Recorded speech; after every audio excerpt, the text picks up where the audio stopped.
Hi and welcome, David Lockton from Elements Financial Planning, and I've got a lovely topic today, right? One decision can cripple your finances, and I've seen it over and over again. I talk to a lot of people, on a daily basis, and find out what investments they've gone in, what's worked, what hasn't worked, and what I find is just so many people have been crippled by one decision and one investment. Or even one non-decision at times as well. It's really critical. One of the biggest problems a lot of people are finding is what should they do? Should they buy into the share market? Should they be in property? Should they invest in more business and so forth? And one of the question comes up, what's the best return on investment? And unfortunately, a lot of people are looking for the quick buck. Or the quick wins, and you see the scams on TV and all those types of things. When I was watching a current affair last night, and unfortunately a lot of Aussies are buying into stuff that it's actually a scam and they're losing all their money. It's bloody horrible, right? But it's the mentality of everyone wants to get really, really wealthy quickly, and the decisions that they've made, they've just gone, I've got to do something, I'll do this, and it's really cost them or crippled their finances for 10 or 15 years because it's just gone nowhere.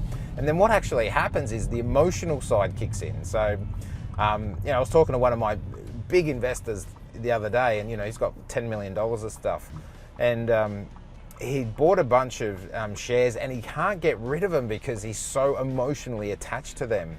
And that decision is going to cost him a lot of money over time, even though he makes a lot of money and everything will be fine, right? But that decision to hold on to those things and not release that just because of the fear of or just not being able to accept the loss is really, really hurting him. One of the things that I find is you've got to get your, whatever the investment is, whether it's in your business, share market, property, it doesn't really matter what it is.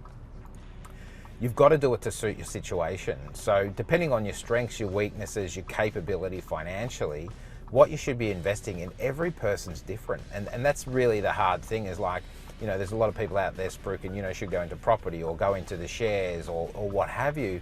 But really, they're only coming from one perspective, thinking this is the best or that's the best. When, as a financial planner, what we do is we look holistically. Well, in your situation, what would be the best thing? Should you be putting more money in the business, into the share market, the property market, or into superannuation, and really justifying why each one of those reasons or what you should be doing for, depending on your situation is really critical. If you make the wrong decision, it can cripple you for a long time. And basically the finances become too hard and you become the slave to money all the time.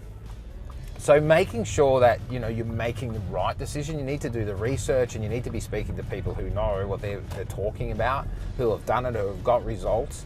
And that will really help you a long way to be able to get what you want. So, this is short messages, that the first, whatever the investment is or that, and it can be bloody crippling, it's really important to get it right. And we're running some webinars and information. I do a lot of videos. I'm really trying to help people make the right decisions and give them enough information. And if someone needs, personal financial planning advice, I give a lot of personal financial planning advice, right? Obviously that's our business.